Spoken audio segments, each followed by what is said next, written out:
যারা মিছিলে অংশ নিচ্ছেন তাদের পুলিশ প্রশাসনের তরফে জানানো হচ্ছে, শান্তিপূর্ণ আন্দোলনে আমরা কোনো রকম হস্তক্ষেপ করব না।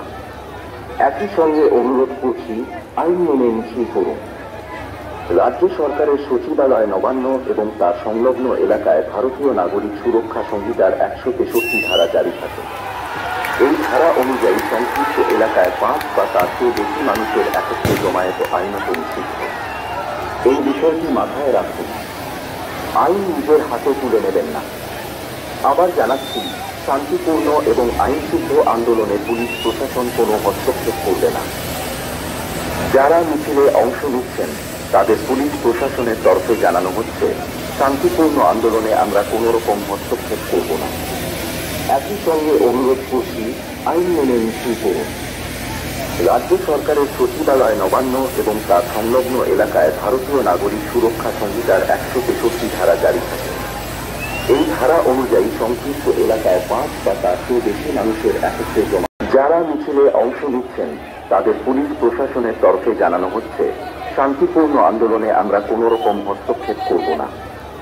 একই সঙ্গে অনুরোধ করছি, আইন মেনে মিছিল করুন। রাজ্য সরকারের সচিবালয় নবান্ন এবং তার সংলগ্ন এলাকায় ভারতীয় নাগরিক সুরক্ষা সংহিতার 163 ধারা জারি থাকে। এই ধারা অনুযায়ী সংশ্লিষ্ট এলাকায় 5 বা তার চেয়ে বেশি মানুষের একত্রে জমায়েত আইনত নিষিদ্ধ। এই বিষয়টি মাথায় রাখুন, আইন নিজের হাতে তুলে নেবেন না। আবার জানাচ্ছি, শান্তিপূর্ণ এবং আইনসিদ্ধ আন্দোলনে পুলিশ প্রশাসন কোনো হস্তক্ষেপ করবে না। যারা মিছিলে অংশ নিচ্ছেন তাদের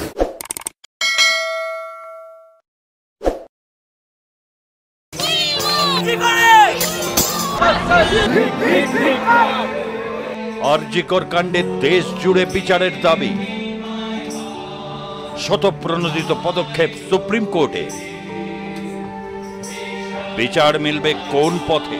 সারা বাংলা জুড়ে কঙ্কাল পড়ে আছে, আমরা সবাই জানি। তাদের মুখে এত বড় বড় কথা শোভা পায় না। ক্ষমতার এত লোভ দিদি, তাহলে মানুষ আপনাকে ঘৃণা বলে ইতিহাসে মনে রাখবে। এখন যখন সিবিআই এগিয়ে যাচ্ছে, দেখুন আবার পিছন থেকে সিট গঠন করে সেখানে আবার লকড়িবাজি করবে, সেখানে পিছন থেকে ল্যাং মারার ব্যবস্থা করবে। টিআরপির জন্য খবর পরিবেশন নয়,